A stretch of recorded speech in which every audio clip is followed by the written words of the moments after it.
Police सूत्रों के मुताबिक पाकिस्तान की रहने वाली सीमा हैदर को यूपी एटीएस ने पूछताछ के बाद दिल्ली के नजदीक नोएडा के एक सेफ हाउस में शिफ्ट कर दिया।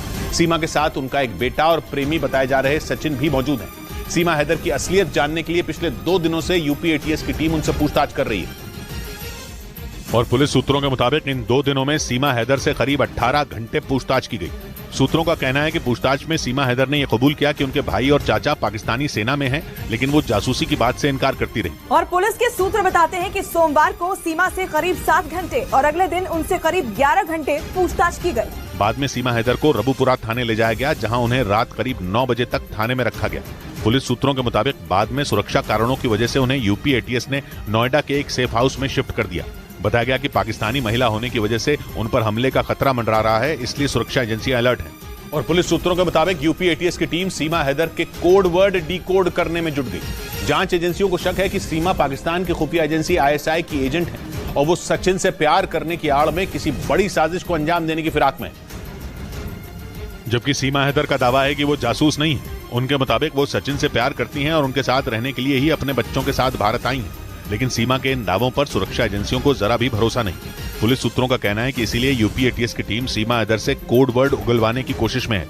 खुफिया एजेंसियों के सूत्र बताते हैं कि आईएसआई भारत में जासूसी करने वाले अपने एजेंट को कुछ खास तरह के कोड वर्ड देती है। आईएसआई सूफी शब्द का इस्तेमाल उन लोगों के लिए करती है जो देश के बड़े इंफॉर्मेशन निकाल कर आईएसआई तक पहुंचाते हैं, जबकि फल शब्द का इस्तेमाल पैसों के लेन देन के लिए किया जाता है। जांच एजेंसियों को शक है कि सीमा हैदर आईएसआई की एजेंट है।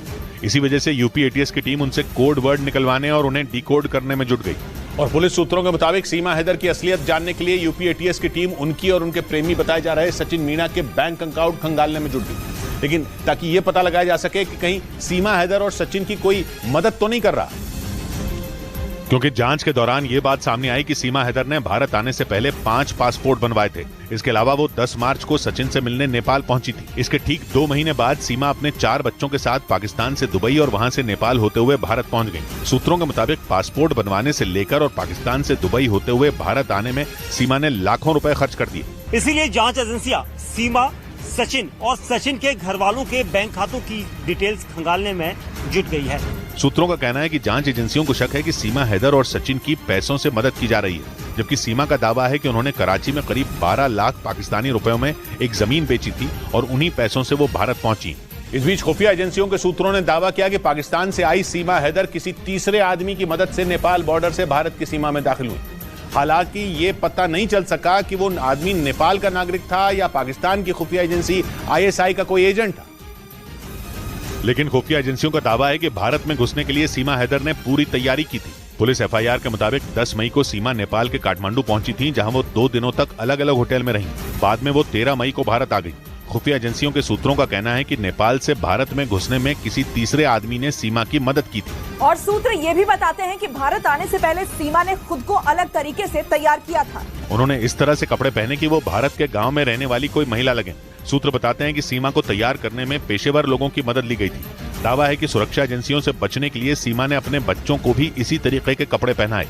सूत्रों का यह भी कहना है कि सीमा को हिंदी बोलने की ट्रेनिंग नेपाल में मौजूद आईएसआई के एजेंट ने दी। और सूत्रों के हवाले से खबर है कि सीमा हैदर के पाकिस्तान से नेपाल के रास्ते भारत आने के बाद खुफिया एजेंसियों ने नेपाल और पाकिस्तान की खुफिया एजेंसी आईएसआई के कनेक्शन की जांच तेज कर दी। आरोप है कि पाकिस्तान लंबे वक्त से नेपाल रूट का इस्तेमाल ड्रग्स, नकली नोट, हथियारों और आतंकियों को भारत भेजने के लिए करता आ रहा है। और पाकिस्तान की रहने वाली सीमा हैदर भी नेपाल के रास्ते ही भारत में घुसी थी। काठमांडू में आईएसआई के एजेंट एयरपोर्ट से रोजाना से नेपाल आए और कितने वहां से गए। ऐसे में शक और गहरा हो गया कि सीमा को भारत भेजने के पीछे आईएसआई की सोची समझी साजिश हो सकती है। और सूत्रों का कहना है कि इसी वजह से खुफिया एजेंसियों ने नेपाल और आईएसआई के कनेक्शन की जाँच तेज कर दी। एक रिपोर्ट के मुताबिक पिछले कुछ साल में भारत नेपाल सीमा के पास आईएसआई ने अपनी जड़ें जमा ली। इनमें नेपाल के 7 जिले यूपी और बिहार से लगने वाले बॉर्डर के पास मौजूद हैं, जहां से आईएसआई भारत के खिलाफ ऑपरेशन को अंजाम देती है। इस बीच पुलिस सूत्रों के मुताबिक पाकिस्तान से आई सीमा हैदर ने सोशल मीडिया पर मरियम खान नाम से फर्जी आईडी बना रखी थी। इसी वजह से जांच एजेंसियों ने सीमा के ऑनलाइन गेम पबजी और उनके सोशल मीडिया अकाउंट की जांच तेज कर दी। और पुलिस सूत्रों का कहना है कि सीमा हैदर सचिन के अलावा भी भारत में रहने वाले कई लोगों के संपर्क में थी। सूत्रों के मुताबिक जांच में यह भी पता चला कि सीमा ने मरियम खान नाम से सोशल मीडिया पर फर्जी आईडी बना रखी थी। इसी वजह से सुरक्षा एजेंसियों का शक और भी पुख्ता हो गया कि प्यार की आड़ में सीमा किसी बड़ी साजिश को अंजाम देने के लिए भारत में घुसी है। सूत्रों के हवाले से खबर है कि पूछताछ में सीमा हैदर ने बताया कि सचिन मीणा उनके लिए पाकिस्तान जाना चाहते थे, जिसके लिए उन्होंने पासपोर्ट के लिए आवेदन भी दिया था, लेकिन उन्हें डर था कि पाकिस्तान में सचिन की हत्या कर दी जाएगी। इसी वजह से उन्होंने सचिन को पाकिस्तान आने से रोक दिया था।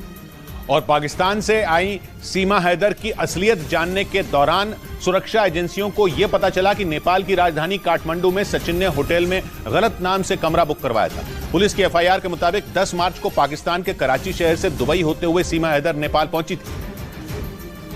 और जांच एजेंसियों के सूत्रों के मुताबिक दिल्ली के पास ग्रेटर नोएडा के रहने वाले सचिन मीणा एक रोज पहले ही यानी 9 मार्च को ही नेपाल की राजधानी काठमांडू पहुंच गए थे, जहां उन्होंने सीमा के पहुंचने से पहले न्यू विनायक होटल में एक कमरा बुक करवाया था। होटल के मालिक का आरोप है कि सचिन ने कमरा बुक करवाने के दौरान अपना नाम शिवांक बताया था। सचिन ने खूब नाम दिया था।